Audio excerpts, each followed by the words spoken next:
Hey guys, today we're going to be talking about the African diaspora in Ecuador. Freedom is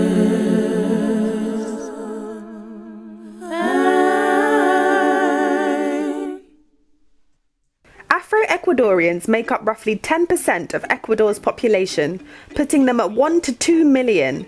The majority of Afro-Ecuadorians live in northern coastal regions in the province of Esmeraldas, as well as in the Valle del Chota in the Imbabura province.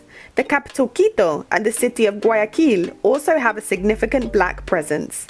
Afro-Ecuadorians speak Spanish and are largely Roman Catholic by faith. Enslaved Africans were first trafficked to Ecuador in 1553 by Jesuit priests.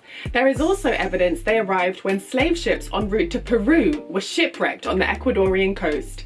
Some of the enslaved Africans aboard escaped and formed maroon settlements.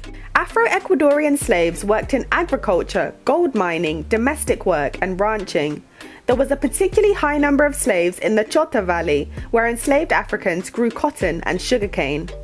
Maria Chiquinquira Diaz was an enslaved Afro-Ecuadorian born in Guayaquil in the early 1700s. Maria had a daughter who, at the age of 12, was sent to work for another master. Maria petitioned the local court to be reunited with her daughter and for them both to be freed. She died before a verdict was reached, but her example was a great source of inspiration to others. This painting by Andrés Sánchez Galque depicts the Afro-Ecuadorian Francisco de Arobe and his sons during an official visit to Quito in 1598. Francisco was a political leader from the Esmeraldas coast who swore allegiance to the Spanish king in exchange for the governorship of an extensive region populated by Afro-Ecuadorians. There are two important dates regarding the abolition of slavery in Ecuador. In 1821, the Spanish crown outlawed international slave trafficking, though this didn't mean the immediate emancipation of slaves on Latin American soil. The second date was 1852, when the ratification of the Fifth Constitution meant that landowners were compensated by the government for freeing their slaves. The rich cultural heritage from their African ancestors lives on in the Afro-Ecuadorian population today. Afro-Ecuadorian culture is famous for marimba music, which originates from Esmeraldas. The name is taken from the main instrument used in the genre, which is the marimbas. Other instruments include drums such as the bombo, the cununo, and the wassa. The call and response style of marimba music is also derived from African musical influences. In the Chota Valley, another popular style of African influenced music is bomba, which is usually played with guitars as well as percussive instruments such as the bombo drum and the guiro. Afro-Ecuadorian dishes contain beans, chicken, fish, rice, and plantain, which speak to their African culinary heritage.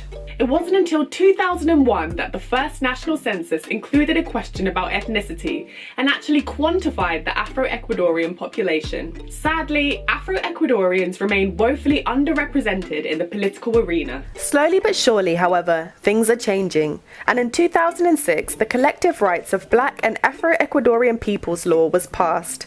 Two organizations dedicated to advocating Afro-Ecuadorian social and political rights include the Afro-Ecuadorian Development Council, CONDE, and the Afro-Ecuadorian Development Corporation, CODE.